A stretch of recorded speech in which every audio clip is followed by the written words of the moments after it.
Happy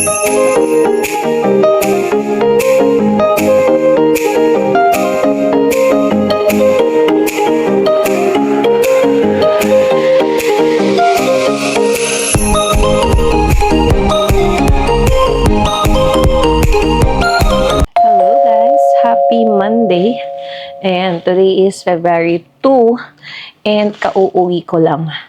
Time check, 6:12 p.m. Kasi meron akong scheduled appointment today ng vaccine. Dito lang naman sa baba, sa Shoppers ako nag-book. And ayan, 6 p.m. ang aking appointment, pero nandyan na ako sa Shoppers ng bandang mga 5:30. So, nag-check-in na ako sa kanila and then nag-wait lang naman ako ng wala pang 5 minutes, tinawag din ako.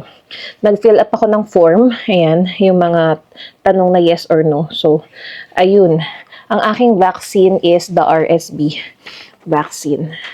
So, currently, I'm 34 weeks and 2 days. So, perfect na siya. Para ma-receive ko yung RSV vaccine, which is free. Wala akong binayaran, guys. So, ayan, 0. Ayan. Hindi binigay yung resibo sa akin.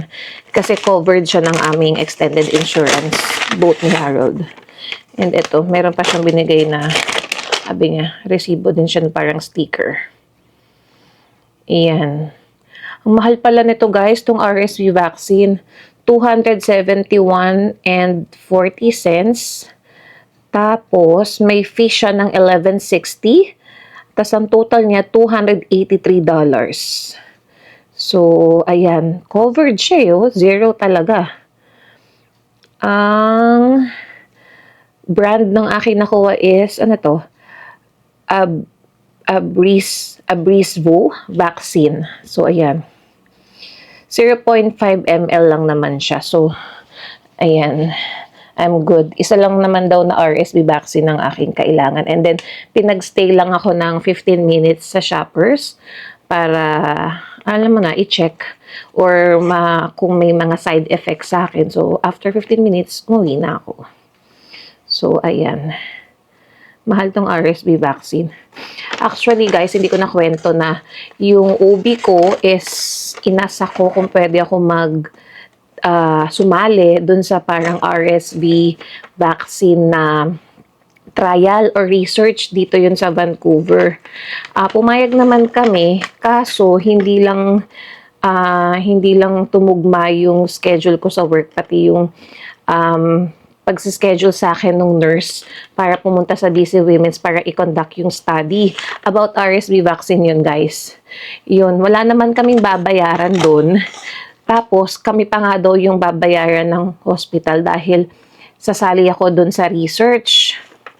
And, i-reimburse nga daw nila yung parking.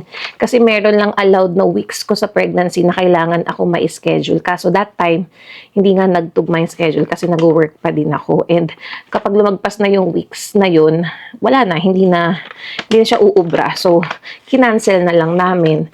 Parang 4 na sessions yun, guys. 4 na visit dun sa hospital. Every visit mo sa hospital, bibigyan ka nila ng $75.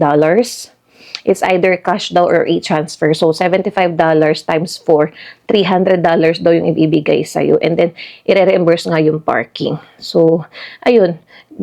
Ni-research ko naman about this. So, okay naman sana. Kaso nga, hindi natuloy.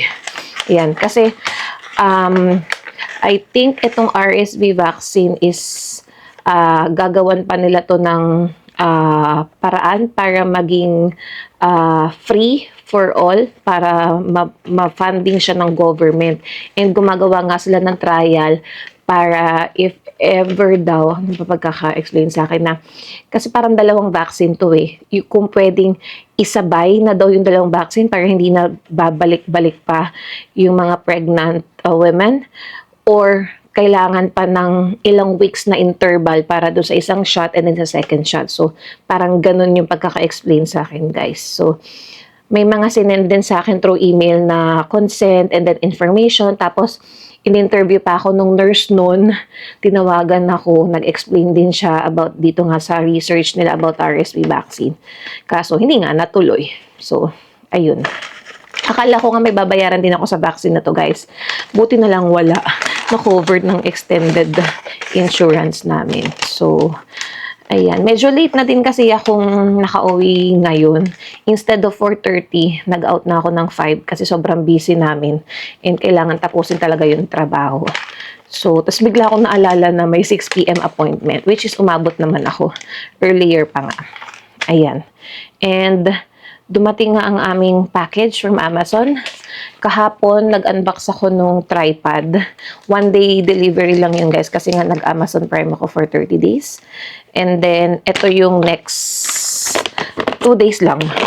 So, ayan, kinuha ko na sa concierge kanina bago ako umakyat. Ayan, sa amin to ni Harold eh. I-open na lang natin. Makakapag-vlog ako, guys, kasi tulog si Hailey. Alas 5 na daw yan natulog. Ah, maliit lang. Ito, para dun sa aming Ray-Ban Meta. Yung LED blocker. Yan. Kasi 'di ba pag suot namin yung Ray-Ban Meta and gusto namin mag-take video. So, sa isang side niya kasi nakikita yung pagbi-blink-blink ng ilaw. So, syempre nakikita ng tao na parang nagre-record ka. So, bumili kami nito sa Amazon. Parang 4 na piraso to, guys eh. Pantakip siya para hindi masyadong obvious yung pagbibideo. Kasi ginagamit ko na din yung ibang clips dito sa Ray-Ban Meta dun sa aking vlog. Yan, i-insert ko na kapag wala akong time na i-turn on tong DJI. So, mas mabilis kasi ilo-long press ko lang tong salamin ko. And then, ayun, makakapag-record siya ng 3 minutes. Pinaka-maximum is 3 minutes na sinet namin. Pwede namang 1 minute or 2 minutes. So, ayan. Tingnan natin to. Ay, maliit lang pala siya. Ooh. Ayan. Ganyan lang pala siya, guys.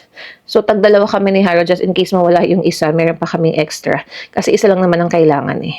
Na pantakip. So, tingnan natin. Papakabit ko na lang kay Harold to mamaya.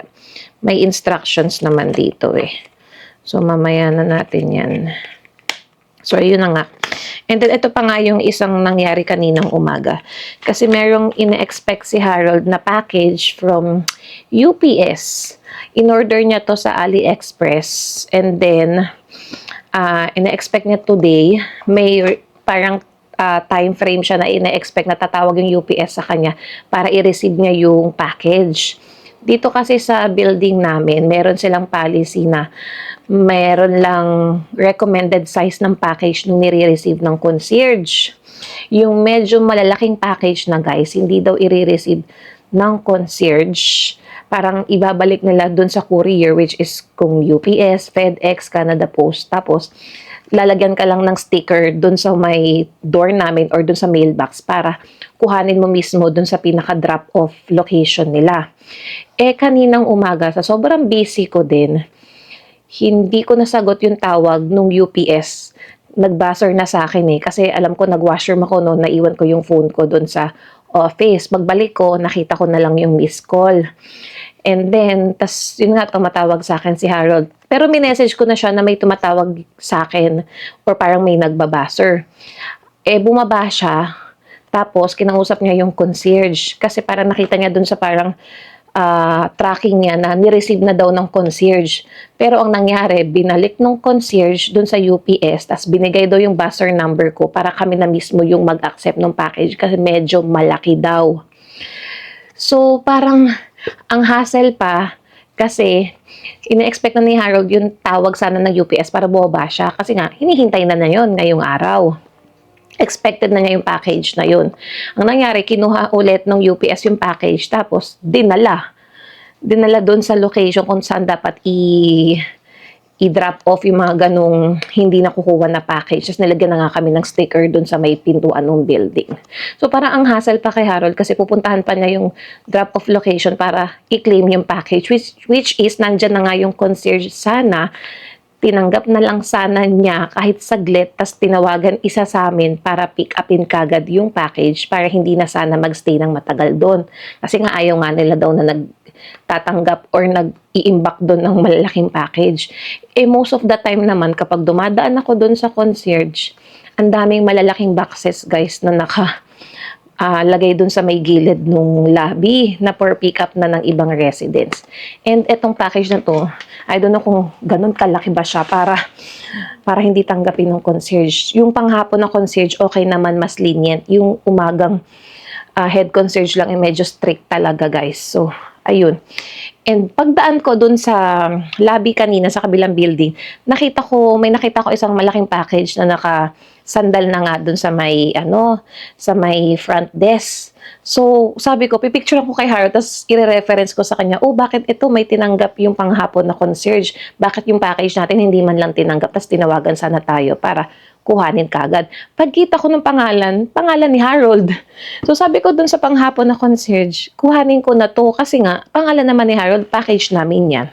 And hindi naman ganun kabigat.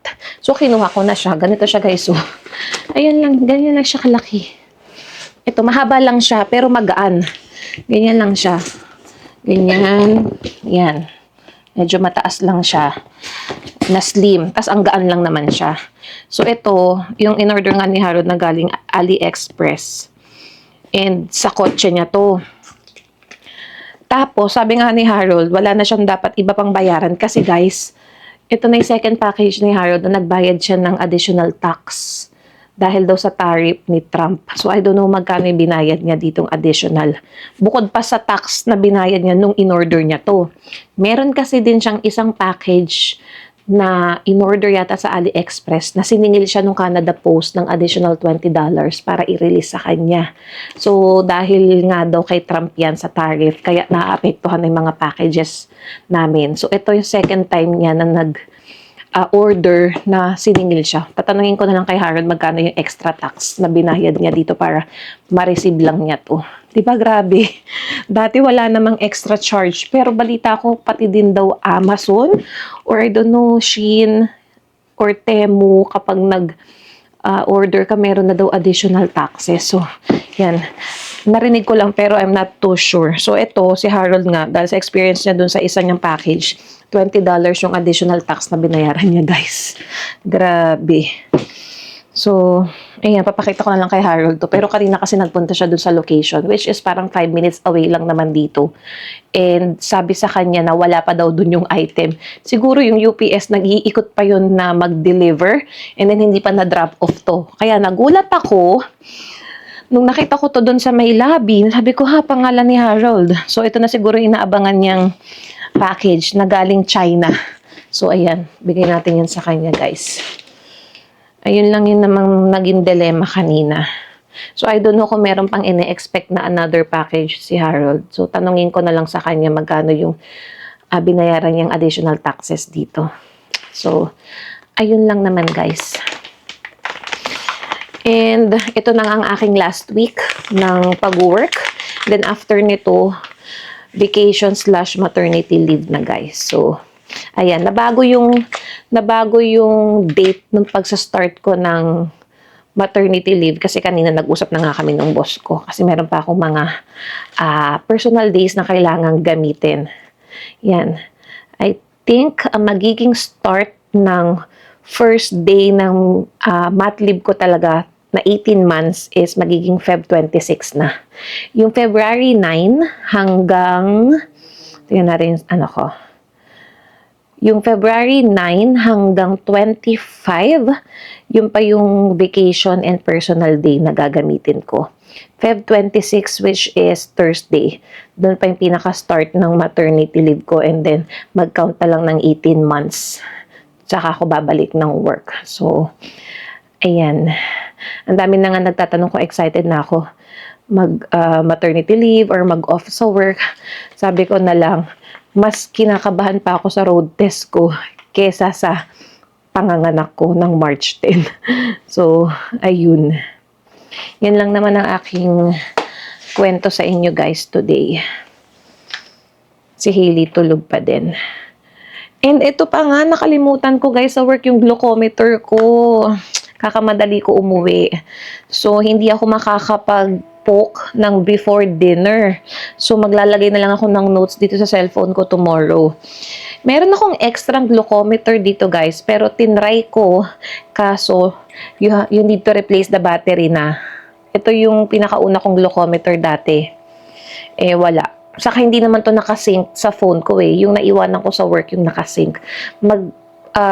Tutusok sana ako dito. Dahil meron naman akong extrang needles and then yung strip. Kaso nung in-insert ko yung strip dito, sabi, please replace the battery. So, hindi ko rin magagamit.